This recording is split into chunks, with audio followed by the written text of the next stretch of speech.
Hi everyone, welcome back to my channel.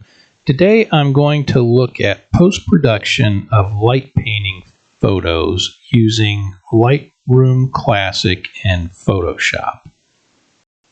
Now, as some caveats here, if you're using this method, this is a really quick method where we're going to import this into Photoshop as a smart object and then stack it. This will not work if you have like stars in the background, for instance, because you'll end up with multiple stars. They move faster than you think they do, and so it won't work for that. It will work, but you'll have to use a modified method, and I'll cover that in part 2 of this, part 2 of the video that I'm going to release on this subject.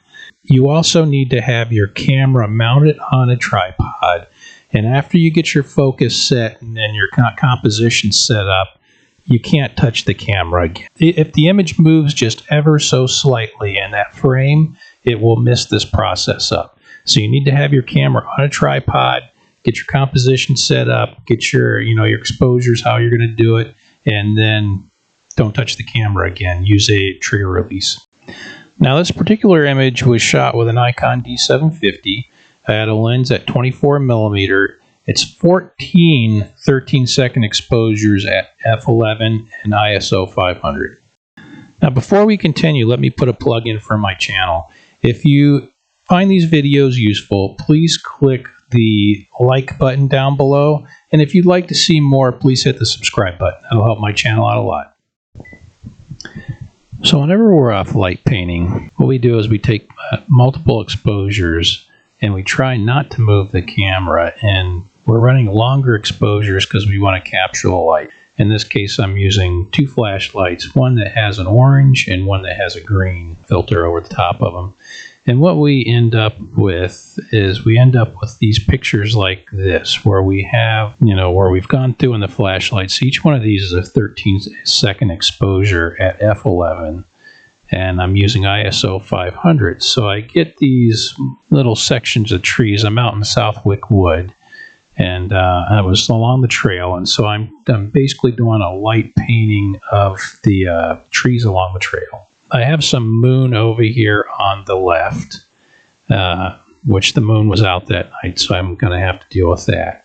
And you can see I have these pictures. Now, there's 2 ways that we're going to look at and to process these pictures. The first one is the one that I'm going to use, the most simplest one in this video. And you'll understand later, but normally I would come in and either remove the moon over here, and you can see right here, you can see where you can see my flashlight. I'm going to leave these in for right now, but normally you're going to want to come through if you're using this method and clean this up. And you can see in this video, the flashlight has hit this plant right here, and it was too close.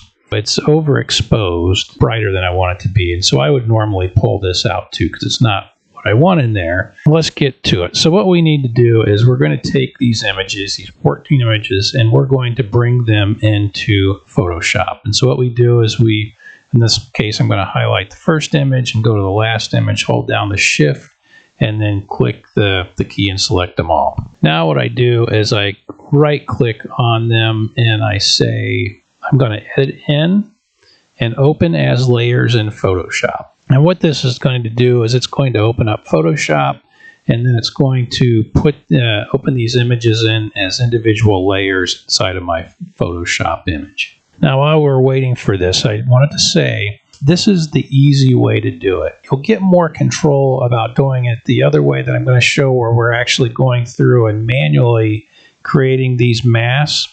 But if you do the legwork up front on this video, or on this this method, it's a lot faster, and I like the results better. And you're going to see that it makes everything brighter. But like I said, you need to go through, clean your images up before you bring them into Photoshop for this to really work as at its optimum. We're getting our images brought into here. We're almost done. I wanted to kind of warn you ahead of time, though. When you're using this method, it is imperative that the camera does not move. These are nighttime images. Only certain parts of the images are actually being exposed with light. Okay, so whenever we bring in images like this, normally what we do is we come over to Edit, and we would choose auto align layers. This will not work with these images because they were, as you can see, I mean, we have this one image here. The only thing really that's been exposed in this image is the tree. And if we go to the next one, the only thing that's been exposed is the path. And then we get a little bit more of the path down here, and then a little bit of this tree back here. So there's no way to really auto align these images very efficiently. And so it's imperative that whenever you're taking these images that you have your camera on a tripod. And I prefer using remote release, so that way you never have to touch the camera after you get it set up. And if you do, what will end up happening is these will be slightly out of alignment. And in areas where you have images that are more, exposed parts of the image that are overlaid, they will end up looking fuzzy. They won't come out right. So camera needs to be on a tripod, and then once you get it set up, don't touch it as you're running through these exposures. Now we've selected all of the images inside of here. We have the 14 images selected. This is really pretty simple. What you're going to do is come up here to Layer, go down to Smart Objects, and we're going to convert these into a smart object. And there we go. It's a smart object now. So what we do now, I also wanted to have you look. So there's my flashlight on this first image that's on the top of the stack. If we would have removed this back in Lightroom, it wouldn't be there. But you think it would be easy to remove this after you're done. It's like your last thing in post-production. But let me show you why that is not going to work. When we come back in here again to Layer, and we choose Smart Objects, what we're going to do is we're going to go down to Stack Mode, and in this case we're going to choose Maximum. And what this is going to do is it's going to add up all these images in here so that all of our exposed parts, the parts that we use the flashlight on, are going to end up on the top. And there you go. Now, what we're going to do is once we do this inside of Photoshop, we have the stack done. I'm just going to close this down and save it, and then go back into Lightroom and finish my edits. All right, we're back into Lightroom now, and this is my image that I just brought back in from Photoshop. Now what we're going to do is bring the exposure up just a little bit, increase our shadow. So we're bringing some of that other information up, and even a hair bit with the highlights. And I'm going to increase my whites and bring down my blacks, but not too far because I'm dealing with a nighttime photograph. I don't want to black everything out. I could, you can increase your exposure as much as you want to increase your exposure. I don't want to do it too much. I like the negative space in between the things that I was focusing on. Anyway, and then we would come down and crop. Now, see, you can see I've got a full moon over here. It's really bright. I've got my flashlight down here. Unfortunately, what I was talking about before as far as making sure you clean your images up prior to bringing them in, and there is why, because it's sitting right by that tree now, and this little plant down here. Whenever I had them in the original images before I brought them into Photoshop, they were been really easy to clean up. I mean, if I go back, the flashlight was in this image here. It was right there.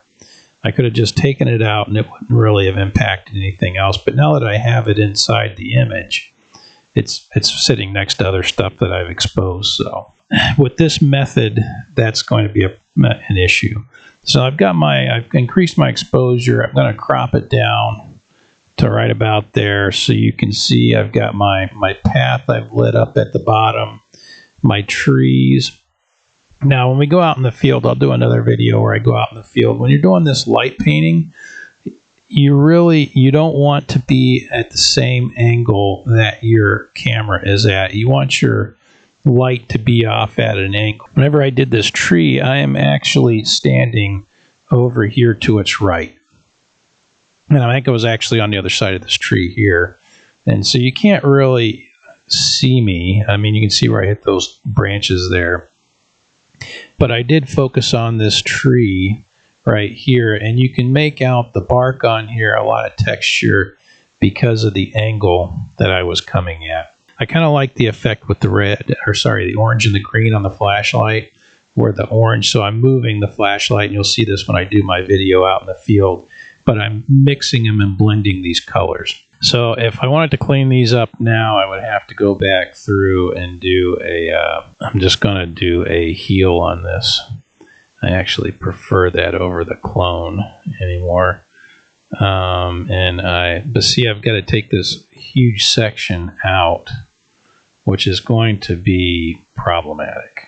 I mean, I was able to take that out, but it would be much easier to do this whenever you first bring your images before you bring them into Photoshop. But you get the idea. This is how we're going to process these light painting images. So stay tuned. I'm going to do another video showing how to basically a manual feature that provides you a lot more control, but it's a much slower process than this one using the smart objects in Photoshop. And then I'll also do another video where I'm actually going out in the field and doing the light painting. It's a lot of fun. I really enjoy this kind of photography. You have complete control over the light, so it's pretty cool. Anyway, I appreciate you watching. If you find this video useful, please give me a like down below, and if you haven't already, please subscribe. If you have any comments on things that you might find useful for light painting or these types of processes inside of Lightroom and Photoshop whenever you're doing your night images, please leave them in the comments below. I'd be really interested to hear them. Anyway, take care.